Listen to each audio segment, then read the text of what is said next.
Sue Kendrick, and I'm the Corporate Affairs Manager here at Blackpool Airport.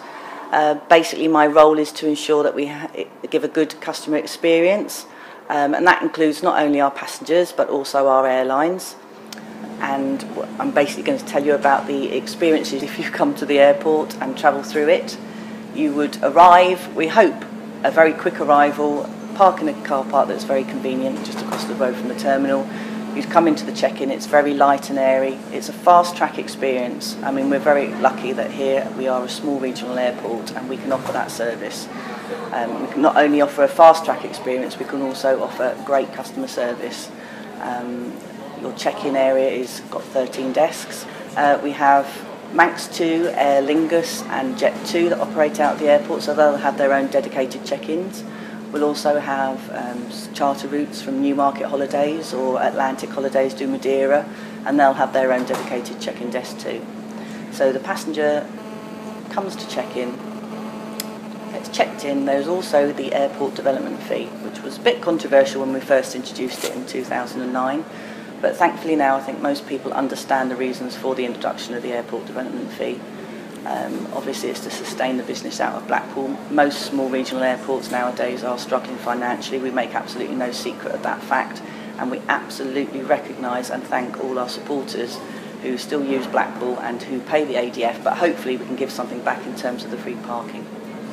So basically you've checked in, you go to the kiosk at the back of check-in and you'll purchase an ADF ticket, and you'll take that through to the barrier system, scan that and go through into central search, go through the usual security procedures and then through to the departure lounge, and we hope that that takes no more than about 15 or 20 minutes when we've got busy flights happening.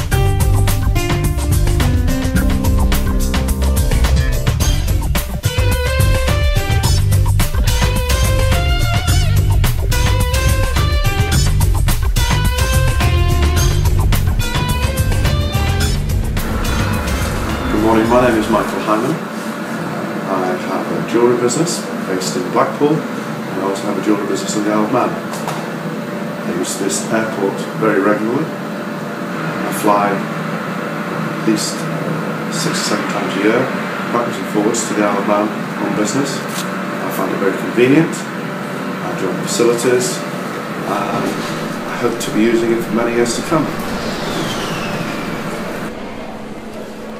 So apart from the commercial flying, we've also got a lot of activity at the airport that a lot of people probably don't know about. We've got the North West Air Ambulance based here. They do some fantastic work.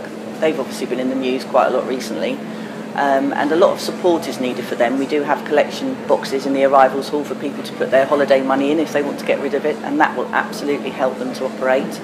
We've also got the Bond Offshore guys here, and you'll often see them in their big red helicopters going backwards and forwards to the Irish rigs out in the Irish Sea. We've also got a big GA, which is a general aviation community here, smaller planes, pilots learning how to fly, etc., and a lot of helicopter activity. And so we're very busy. We're actually probably one of the busiest airfields in terms of aircraft movements, even though it's not passengers, it's more of flying movements rather than passengers. So there's quite a lot going on that a lot of people don't know, and I think if a lot of people come to visit the airport or fly from the airport, in our departure lounge you've got a great view of the airfield. You can see all that's going on, and I think you'd be very surprised if you come and try Blackpool, and we'd certainly recommend you do. We've got free passenger parking for everyone, so come along and try us. That's what we ask. Once you try us, we hope you'll want to carry on using us. Some people might know that in October 2009 we celebrated the airport's centenary. We are actually one of the oldest airfields in the UK, and the first thing that happened here was in 1909 when the first aero show took place, and obviously we've got a very rich history here. The RAF were based here, It became a race course for a period of time. I think there were two airports. One was at Stanley Park. Obviously the Blackpool Corporation realised they couldn't have two aerodromes, and so everything moved into Blackpool. And we've obviously come a long way in these 100 years, well 103 years now, and we're hoping that we'll still be here for the next 100 years, and I'm sure we will be in one shape or another. But we're hoping that we can serve Blackpool, the Fylde Coast and beyond passengers for many more years to come.